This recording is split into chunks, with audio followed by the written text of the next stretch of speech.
সাকিবিয়ানদের জন্য বড় চমক। ঢাকাই সিনেমার শীর্ষনায়ক শাকিব খান অভিনীত আলোচিত সিনেমা প্রিন্সকে ঘিরে এবার নতুন গুঞ্জন ছড়িয়ে পড়েছে সামাজিক মাধ্যমে। শোনা যাচ্ছে সিনেমাটির একটি জমকালো আইটেম গানে নাচবেন দক্ষিণী জনপ্রিয় অভিনেত্রী শ্রীলীলা। মূলত শাকিব ভক্তদের চমকে দিতেই নাকি গোপনে করা হচ্ছে এই গানের শুটিং। বড় বাজেটের সেট, বিশেষ কোরিওগ্রাফি এবং আন্তর্জাতিক মানের আয়োজনের মধ্য দিয়ে গানটি প্রস্তুত করা হচ্ছে বলে দাবি করেছেন অনেকে। তবে নির্মাতা বা প্রযোজনা সংস্থার পক্ষ থেকে এখনও এই বিষয়ে কোনো আনুষ্ঠানিক ঘোষণা আসেনি।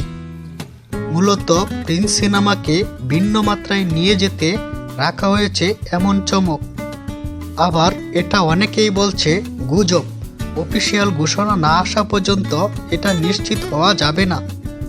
শাকিব খানের প্রিন্স সিনেমাটি মুক্তির আগেই নানান কারণে আলোচনায় রয়েছে। শাকিব খানের নতুন লুক, বড় আয়োজনে নির্মাণ, আন্তর্জাতিক লোকেশনে শুটিং, সব মিলিয়ে সিনেমাটিকে ঘিরে প্রত্যাশার তুঙ্গে। এখন প্রশ্ন হলো, সত্যি কি আইটেম গানে থাকছেন শ্রীলীলা, নাকি এটি কেবল সোশ্যাল মিডিয়ার রটনা? এর উত্তর মিলবে সময়ের সঙ্গে সঙ্গে।